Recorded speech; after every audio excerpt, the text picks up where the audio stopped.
Bonjour, bienvenue dans Lex Inside, l'émission qui donne du sens à l'actualité juridique. Du droit et rien que du droit. Au programme de ce numéro, on va parler de la déchéance d'une marque patronymique en cas d'usage trompeur avec Agathe Zajdela, associée chez DTMV. On parlera ensuite de l'effet boomerang des clauses pénales avec Céline Dogan, associée chez Connect Avocat. Et enfin, on évoquera les relations amoureuses au travail et les conséquences juridique avec Blandine Alix, associée chez Flichy Granger Avocat. Voilà pour les titres. Lex Inside, c'est parti.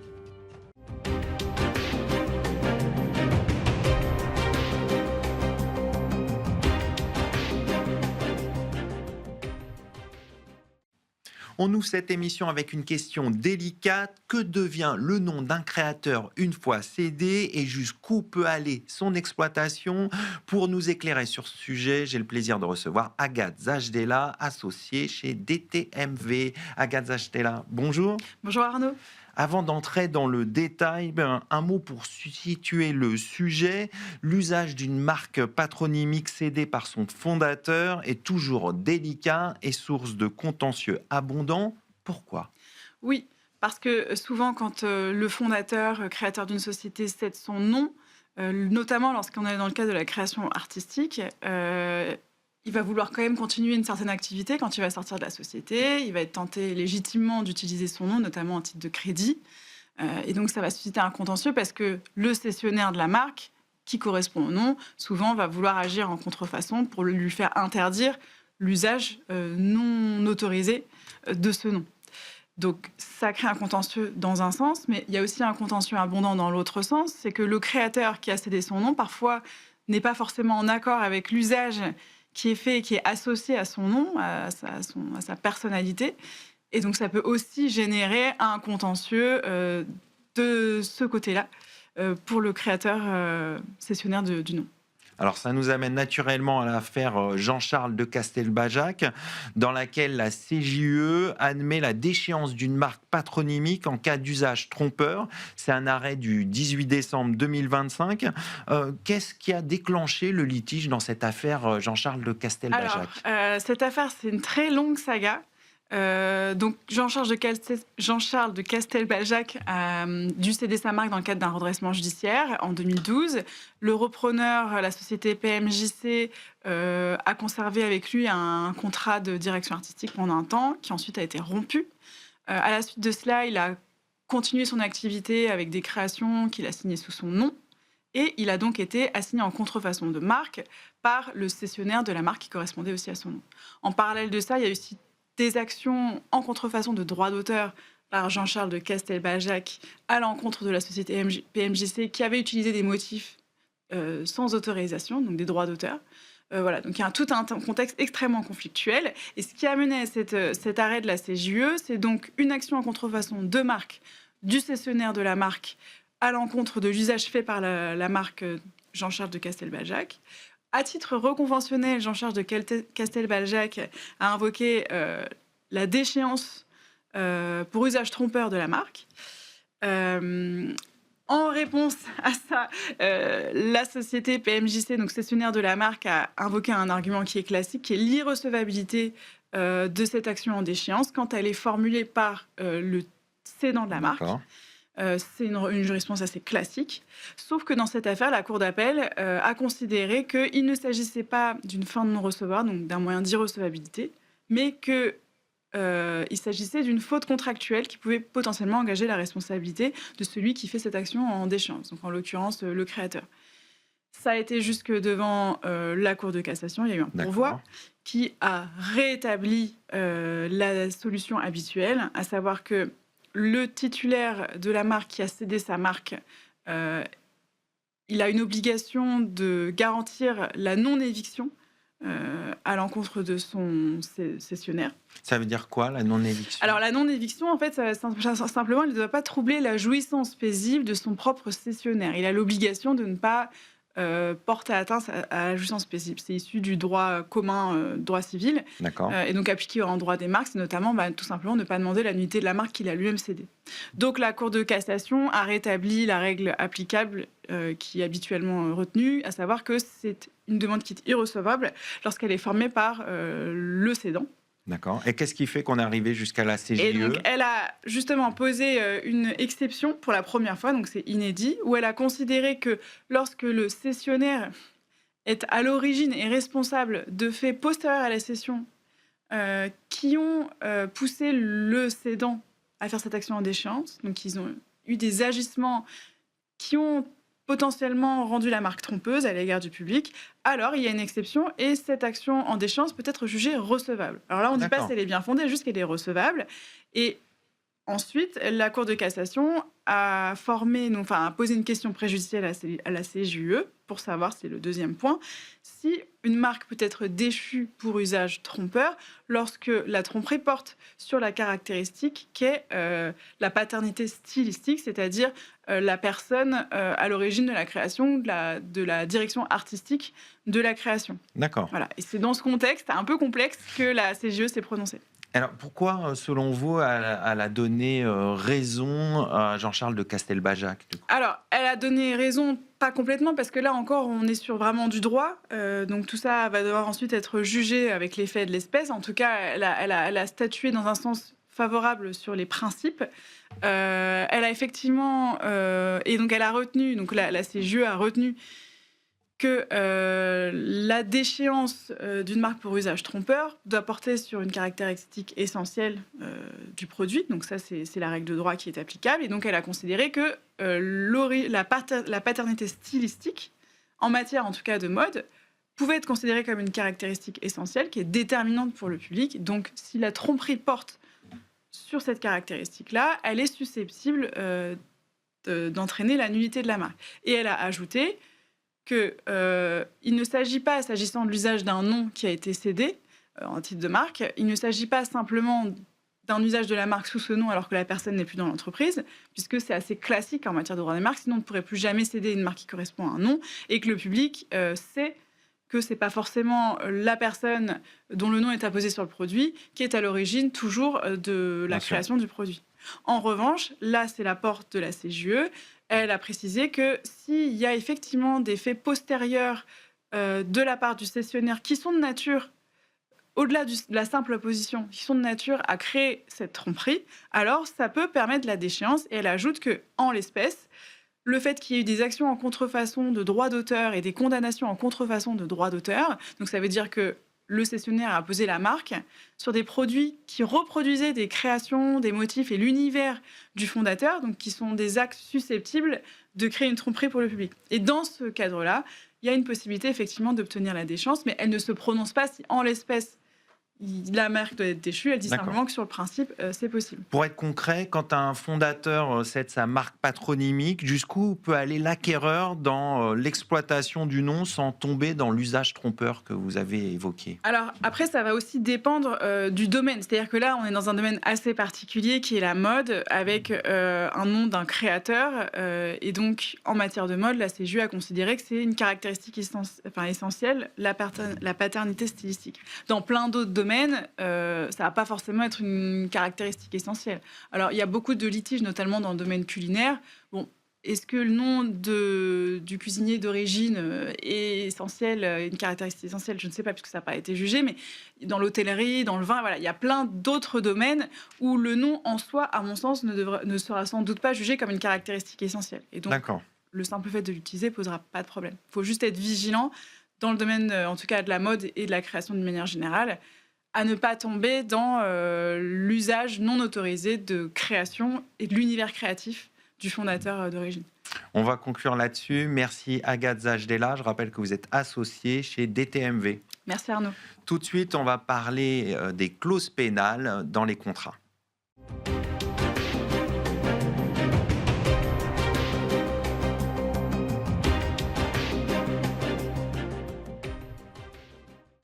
Comment éviter l'effet boomerang des clauses pénales? On en discute tout de suite avec mon invitée, Céline Dogan, avocate chez Connect Avocat. Céline Dogan, bonjour. Bonjour Arnaud. Alors, on va parler ensemble de la clause pénale. Tout d'abord, de quoi s'agit-il et quel est son objectif? Alors, une clause pénale, traditionnellement, c'est la clause qui est stipulée par les parties, destinée à justement prévoir, anticiper un éventuel manquement d'une partie.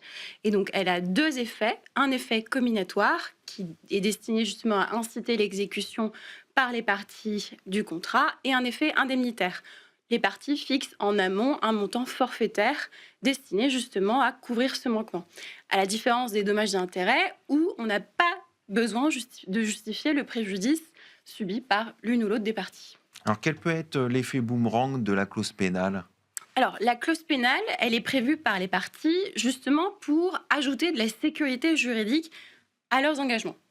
Et ce qu'on peut voir dans certains litiges et beaucoup dans les contrats informatiques, c'est que à force de vouloir ajouter de la rigidité et une sécurité juridique, qui dit clause pénale dit effet modérateur du juge. Donc, une clause peut être jugée comme manifestement excessive ou justement dérisoire. Et donc, on a des litiges où, typiquement, à la fin, le montant prévu était 90 000 et en fait, on a une division par 3. Alors, vous l'avez dit, une clause pénale peut être jugée manifestement excessive. Comment on fait pour avoir une clause pénale mesurée? Se faire accompagner par un avocat déjà. Ce qu'il faut faire, c'est justement avoir une approche, on a dit mesurée, mais il faut prendre en compte l'économie globale du contrat. Concrètement, quelle est la durée prévue au contrat et prévoir un montant raisonnable. Donc on a des petites guidelines qui nous disent 30% peut-être du montant prévu pour la sortie. Ou alors, le mieux, vraiment, ce serait, dans ce cas-là, de se faire accompagner pour prévoir justement un montant dégressif selon justement le moment où intervient cette résiliation anticipée. D'accord. Pourquoi c'est important, un montant dégressif?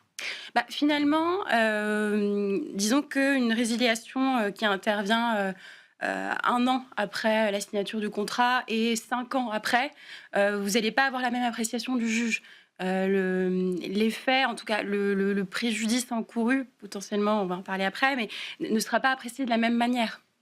Alors, on va s'intéresser à la rédaction de la clause pénale. C'est quoi les erreurs fréquentes en termes de rédaction de cette clause? Alors, les erreurs systématiques, vraiment, ce qu'on a, c'est, premièrement, on voit qu'il y a, on précise que le montant à verser est généralement celui que la partie, souvent le client, doit payer jusqu'à la fin du contrat. Première erreur. Et seconde erreur, c'est la technique de l'autruche, dire que telle clause n'est pas une clause pénale. Donc justement, ça attire encore plus l'attention et systématiquement, la clause se fait retoquer devant le juge. Alors, on a vu les erreurs à éviter. Maintenant, on va s'intéresser aux bonnes pratiques. Quelles sont-elles? Alors, la pratique qui serait justement, c'est d'apprécier l'achat. Quel type de prestation c'est? Est-ce qu'il y a un risque de dépendance ou non du client vis-à-vis du prestataire? Comment on fait concrètement? Ça, c'est vraiment la typologie de l'achat et apprécier justement quel est le risque encouru par le prestataire si jamais du jour au lendemain, le contrat s'arrête. Et donc, selon la taille de l'entreprise, on voit justement que les critères d'appréciation du juge, ça va être quelle est la faculté pour le prestataire de proposer son offre à d'autres clients, quels sont les investissements qu'il a effectué justement pour ce contrat. Ça, c'est les critères qu'utilise le juge? Ah oui, il y a une appréciation in concreto, et donc chaque cas est vraiment apprécié selon l'économie globale du contrat. Et en général, les juges sont sévères justement à partir de l'appréciation de ces critères. Est-ce qu'ils sont plutôt sévères? Et ben, ce qu'on constate, c'est, bon, déjà, nous, en droit français, on a un peu du mal avec les engagements perpétuels, mais ce qu'on constate, c'est une tendance, justement, à refuser, ou du moins apprécier le préjudice de reconnaissance de revenus, ce qu'on a souvent, enfin, dans De les quoi négociations. s'agit-il? En fait, dans les négociations avec les éditeurs, on nous dit souvent, oui, mais si vous sortez du contrat au bout d'un an, bah moi, ça me fait un préjudice dans ma trésorerie. J'ai reconnu ce revenu, et donc j'ai un trou à combler. Et ça, les juges ont de plus en plus de mal à le reconnaître et demandent de le justifier et plus Et comment simplement on de justifie larguer. alors? Et ben ça, j'ai envie de dire, c'est encore une fois selon la taille de l'entreprise. Finalement, quand vous allez avoir un petit prestataire, une TPE-PME dans l'informatique par rapport à un grand Oracle, voilà, le préjudice ne va pas être le même. Alors justement, parmi les critères qu'utilise le juge, il y a l'appréciation du caractère manifestement excessif. Pouvez-vous nous expliquer un peu ce critère? Alors, souvent, c'est associé à la notion de comminatoire, dans le sens où la clause pénale ne vise plus seulement, justement, à sanctionner la sortie du client du contrat, mais elle a une rédaction qui est tellement... Enfin, le montant qui est prévu est tellement excessif que dans ce cas-là, on considère que l'exécution du contrat est contraint. Voilà, globalement, c'est... et donc, ça équivaut peu ou prou le montant du contrat estimé. Donc, finalement, la partie qui est lésée se dit, bon, bah, plutôt que d'actionner cette clause, bah, je vais continuer à exécuter ce contrat, même si le besoin en question ne correspond plus à mes attentes. Alors aujourd'hui, qu'est-ce que vous observez en la matière, vous qui êtes au contact des entreprises, qui les conseillez sur ces clauses pénales? C'est quoi les retours que vous avez? Globalement, ce qu'on voit, c'est actuellement, moi, dans les contrats fournisseurs, elles sont systématiquement... bon, bah, enfin, elles peuvent se faire retoquer devant un tribunal et voilà. Donc, tout dépend maintenant de quel côté est-ce qu'on se place. Est-ce qu'on est côté client? Et donc, dans ce cas-là, il pourrait peut-être y avoir un avantage à les laisser telles quelles. Ou du côté... voilà. Donc, c'est aussi des choses à prendre en compte. Est-ce qu'il vaut mieux les laisser et prendre le risque de potentiellement se quitter en mauvais termes? Ou d'ores et déjà, dans la négo, dire, bon, bah là... votre clause, elle peut potentiellement être revue, retoquée par un tribunal. Donc, vaut mieux qu'on puisse fixer un montant qui pourrait aller. Donc là, vous avez un rôle important à jouer dans ce cas-là. Un peu schizophrénique aussi, tout dépend quel côté j'interviens, ouais. On va conclure là-dessus. Merci Céline Dogan. Je rappelle Merci. que vous êtes associée chez Connect Avocat. Merci Arnaud. Tout de suite, l'émission continue. On va parler des enjeux juridiques sur les relations amoureuses au travail.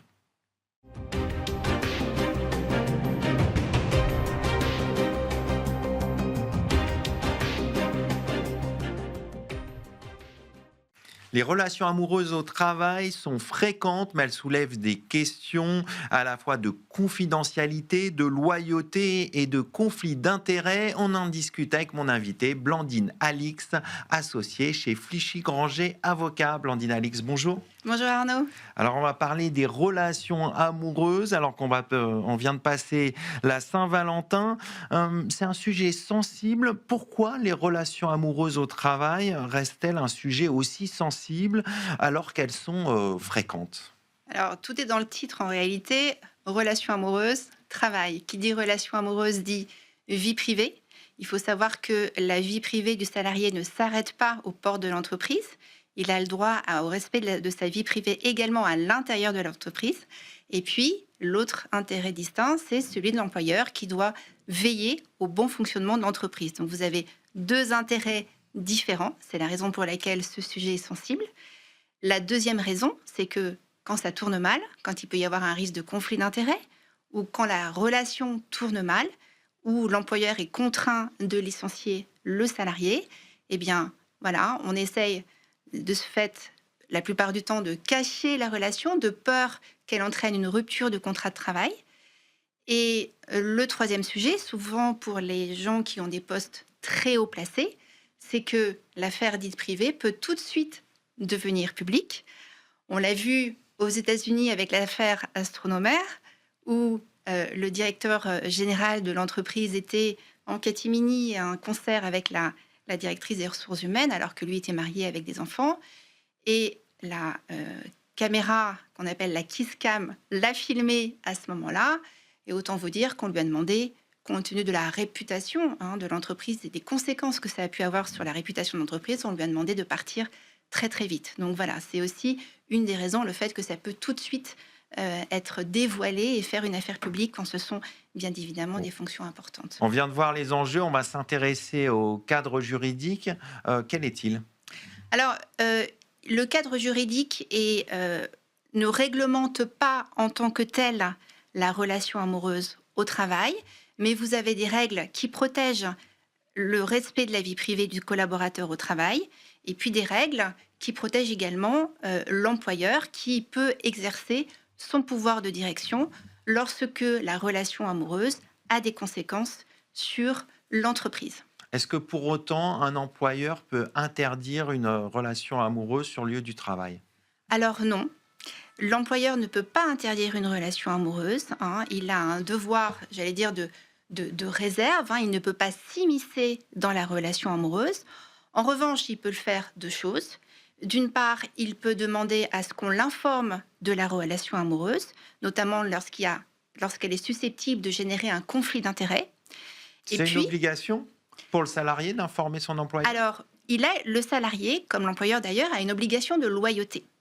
Et lorsqu'il a un poste qui fait qu'il peut y avoir un conflit d'intérêts dans sa relation amoureuse, il doit le dire. Il y a un exemple de jurisprudence qui est très intéressant, qui est très illustratif de la situation, où il y avait un directeur de site qui avait des fonctions également au niveau des négociations avec les organisations syndicales, avec le CSE. Il présidait les instances. Et il avait une relation amoureuse avec une personne qui avait à la fois un mandat de délégué syndical et un mandat d'élu. Et donc, il avait sa compagne en face de lui dans le cadre des négociations. Il négociait des sujets sensibles, comme des plans sociaux. Et donc, il a été licencié pour faute grave, pour ne pas avoir révélé cette relation amoureuse en application de son exécution de bonne foi de contrat de travail qui avait été violé en l'espèce. D'accord. Pour autant, vous l'avez rappelé, il y a quand même des règles qui protègent la vie privée des salariés. Quelles sont ces règles ? Alors, une règle très simple qui est l'article 9 du Code civil, qui dit que chacun a droit au respect de sa vie privée. Et donc, vous avez dans le Code du travail des dispositions légales qui protègent, pas en tant que telles, la vie privée, mais en tout cas qui protègent les libertés fondamentales et les droits fondamentaux des salariés. Et une règle importante qui est l'article 1121.1 qui vous dit que l'employeur ne doit pas porter des restrictions à ses droits et libertés qui ne seraient pas justifiées par la nature de la tâche à accomplir, ni proportionnées au but recherché. Donc on peut intervenir, mais toujours de manière proportionnée et justifiée. Donc il faut un équilibre. Il faut un équilibre, ce qu'on appelle la mise en balance entre l'intérêt du salarié et l'intérêt de l'employeur. Et puis, vous avez d'autres règles, celles sur la discrimination, bien évidemment. Je ne peux pas interdire une relation au motif que c'est une relation homosexuelle, ce serait discriminatoire. Et je ne peux pas tout simplement licencier en raison d'une relation amoureuse. Dans ce cas, le licenciement serait nul. Voilà, il y a un exemple patent aussi de jurisprudence qui est assez amusant. C'est quoi comme exemple ? Alors, c'était en l'espèce le président directeur général d'une société qui avait une relation avec une maîtresse qui était salariée d'entreprise. La seule chose, c'est que l'épouse de ce président était directrice générale.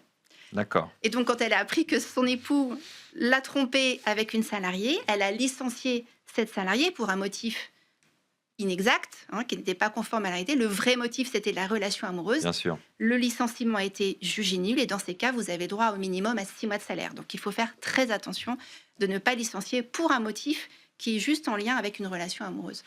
Alors, vous en avez parlé tout à l'heure des problèmes de conflit d'intérêts qu'il peut y avoir avec des relations amoureuses. À partir de quel moment une relation amoureuse peut-elle constituer un conflit d'intérêts? Oui, alors c'est là toute la difficulté. Euh, En réalité, c'est lorsqu'elle est susceptible de porter atteinte à l'obligation de loyauté. On revient toujours à cette obligation de loyauté. C'est l'exemple que j'ai donné du directeur de site qui avait également des fonctions de président de CSE. Voilà, dès que l'obligation de loyauté est atteinte, on peut considérer qu'il y a conflit d'intérêts. D'accord. On va en venir aux sanctions. Quelles peuvent être les sanctions si on dissimule une relation qui est constitutive d'un conflit d'intérêts? Alors, il y a deux types en fait de mesures qui peuvent être prises. Soit on considère que la relation a porté un trouble au bon fonctionnement de l'entreprise et à ce moment-là, ça va être par exemple l'affaire Astronomère où il y a eu des conséquences sur la renommée de l'entreprise. À ce moment-là, on n'est pas dans la mesure disciplinaire, on licencie pour compte tenu des conséquences de la relation qui ont été causées sur l'entreprise. Et puis, il peut y avoir, ce qui sera le cas si c'est une dissimulation qui constitue une violation de l'obligation de loyauté, et à ce moment-là, il peut y avoir une sanction disciplinaire qui peut être un avertissement, une mise à pied disciplinaire de quelques jours, où le contrat est suspendu et on n'est pas rémunéré, mais en général, quand il y a une violation de l'obligation de loyauté, c'est un licenciement pour faute grave, donc qui ne donne pas lieu à préavis ni indemnité de licenciement. Donc les conséquences peuvent être importantes. Exactement. Si pour être un peu concret, quelles sont les bonnes pratiques en la matière? On l'a dit tout à l'heure, informer son employeur. Est-ce qu'il y a d'autres bonnes pratiques? Voilà, informer, bien évidemment, c'est ce que vous venez de le dire, c'est quand on pense qu'il y a un risque de conflit d'intérêts, sinon on n'a absolument pas l'obligation de le dire, mais quand il y a un risque de conflit d'intérêts, il faut le dire, surtout que souvent les entreprises ont des chartes d'éthique qu'on doit respecter strictement et en cas de violation, on peut être sanctionné, donc il faut faire très attention. Et puis, bien évidemment, faire attention lorsque la relation tourne mal. Oui, parce qu'il peut y avoir des conséquences dans ce cas-là aussi. Exactement, exactement. Donc il faut faire attention que ça ne se propage pas sur le bon fonctionnement de l'entreprise. Ça, j'ai envie de dire, c'est un peu aussi du bon sens, non? Oui, bien sûr, c'est du bon sens. Et d'ailleurs, le Code du travail résonne en bon sens avec cette mise en balance entre les intérêts du salarié et les intérêts de l'employeur. Voilà, donc on respecte cette relation amoureuse, mais elle ne doit pas avoir des conséquences sur le fonctionnement de l'entreprise. Pour terminer rapidement, la jurisprudence est plutôt sévère sur ces relations amoureuses dans le cadre du travail. Comment elle appréhende ce type de relation? Alors, en fait, elle essaye vraiment de vérifier si la relation, et là, elle peut être très stricte, lorsque la relation a fait qu'il y a eu un impact sur la bonne exécution du contrat de travail. Et donc là, elle va être extrêmement stricte, notamment s'il y a eu une violation de l'obligation de loyauté.